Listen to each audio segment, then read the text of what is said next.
तो चलिए आज की कहानी की शुरुआत करते हैं, लेकिन किसी जंग की शुरुआत से नहीं, बल्कि उसके सबसे कह सकते हैं सबसे खौफनाक पल से। और ये कोई किस्सा कहानी नहीं है। महाराणा प्रताप की गाथा बताती है कि ये एक हकीकत थी, एक ऐतिहासिक सच्चाई जो हल्दी घाटी के मैदान में घटी थी, अकबर के सेनापति बहलोल खां के साथ। तो सवाल ये उठता है कि आखिर इतनी भयानक मौत जरूरी क्यों थी। चलिए इसी सवाल के जवाब को ढूंढते हैं, और इसका जवाब हमें ले जाएगा आदर्शों और एक ऐसे स्वाभिमान की लड़ाई में जो कभी टूटा नहीं। अच्छा, तो उस एक तलवार के वार को समझने के लिए ना हमें पहले उस टकराव को समझना होगा।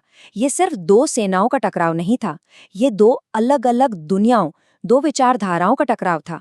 देखिए, एक तरफ थी अकबर की मुगल सल्तनत, जो बहुत बड़ी थी और जिसका मकसद था पूरे हिंदुस्तान को एक झंडे के नीचे लाना।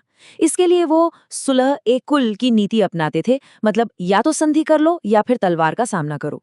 और ये नीति काम भी कर रही थी। आमेर और जोधपुर जैसे बड़े बड़े राजपूत घराने उनके साथ आ चुके थे।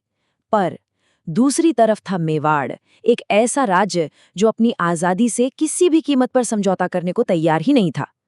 मेवाड़ की इसी पहचान का नाम था स्वाभिमान।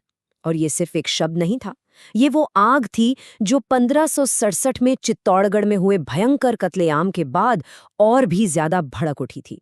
इसी स्वाभिमान के लिए महाराणा प्रताप ने कसम खाई थी कि जब तक चित्तौड़ वापस नहीं मिल जाता, न महलों में रहेंगे, न नरम बिस्तर पर सोएंगे, झुकेंगे नहीं, कभी नहीं।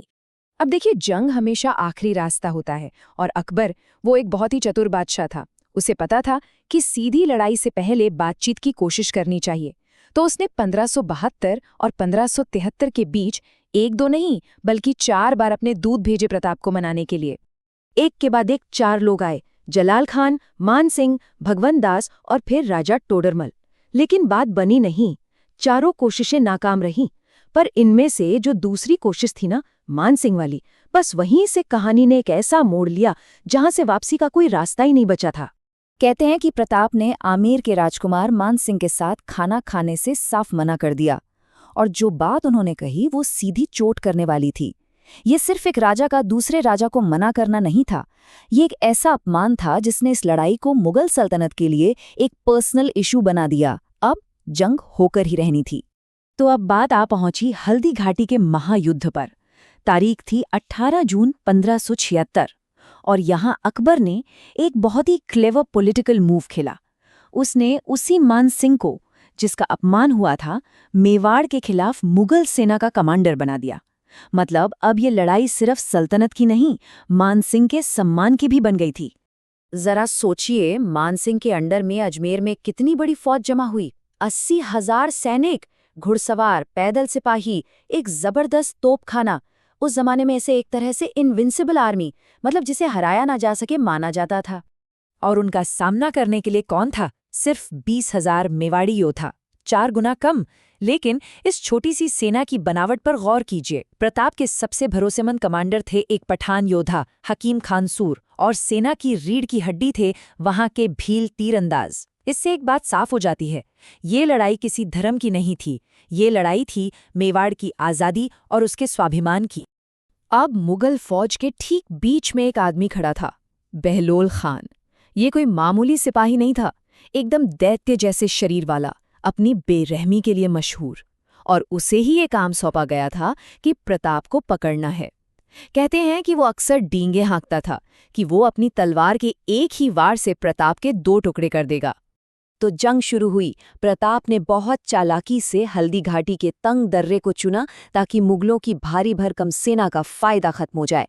भील तीरंदाजों ने तीरों की बारिश कर दी, और फिर राजपूतों ने ऐसा जबरदस्त हमला किया कि शुरू में ही मुगल सेना के पैर उखड़ गए। इसी अफरा तफरी में प्रताप अपने घोड़े चेतक पर सवार होकर सैनिकों की भीड़ को चीरते हुए सीधे मानसिंह तक पहुंच गए। मानसिंह तो किसी तरह बच निकला, लेकिन तभी प्रताप का सामना हुआ उस शख्स से जो उन्हें ही खत्म करने आया था, बहलोल खां। और अब हम वापस आते हैं कहानी के उसी पल पर, वो पल जब बहलोल खान की मौत इतनी खास बन गई। सोचिए, युद्ध का मैदान, हजारों सैनिक लड़ रहे हैं, हर तरफ शोर है, और अचानक जैसे सब कुछ थम सा गया हो। सबकी नजरें सिर्फ एक जगह टिक गईं, प्रताप और बहलोल खान के आमने सामने। फिर जो हुआ वो अकल्पनीय था। प्रताप की भारी भरकम तलवार, जिसे खांडा कहते हैं, हवा में उठी और एक ही झटके में बहलोल खान के लोहे के हेलमेट, उसके शरीर, उसके कवच और यहाँ तक कि उसके घोड़े को भी चीरती हुई निकल गई। एक ही वार में योद्धा और घोड़ा दोनों के 2 टुकड़े हो गए। उस पल पूरे युद्ध के मैदान पर एक खौफनाक सन्नाटा छा गया। तो अब हम अपने पहले सवाल पर वापस आते हैं, ये क्यों जरूरी था? देखिए, ये सिर्फ एक दुश्मन को मारना नहीं था, ये एक पैगाम था, एक बहुत ही साफ और सीधा संदेश। पहला संदेश अकबर के लिए कि तुम्हारा फौलाद और तुम्हारी ताकत मेवाड़ के इरादों के सामने कुछ भी नहीं है। दूसरा, ये एक साइकोलॉजिकल वॉरफेयर था, अपनी दुश्मन सेना का हौसला तोड़ने का एक तरीका। और तीसरा, ये उस घमंड पर चोट थी जो ये मानता था कि ताकत के दम पर किसी को भी कुचला जा सकता है। बहलोल खान की इस मौत को देखकर मुगल सेना में भगदड़ मच गई। हालांकि लड़ाई बहुत भयंकर थी। एक वक्त ऐसा भी आया जब प्रताप खुद घिर गए थे और तब झालामान ने अपनी जान देकर उन्हें बचाया। और इसी जंग में उनके सबसे वफादार साथी, उनके घोड़े चेतक ने भी अपने प्राण त्याग दिए। तो इस युद्ध का नतीजा क्या निकला? अगर हम मिलिट्री स्ट्रैटेजी के हिसाब से देखें तो कोई नहीं जीता। अकबर अपने असली मकसद यानी प्रताप को पकड़ने में नाकाम रहा और प्रताप भी मुगल सेना को पूरी तरह खदेड़ नहीं पाए।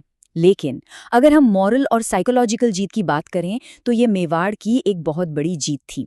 प्रताप ने साबित कर दिया था कि दुनिया की सबसे बड़ी सल्तनत भी उन्हें झुका नहीं सकती। और ये कहानी यहाँ खत्म नहीं होती। आने वाले सालों में महाराणा प्रताप ने हार नहीं मानी।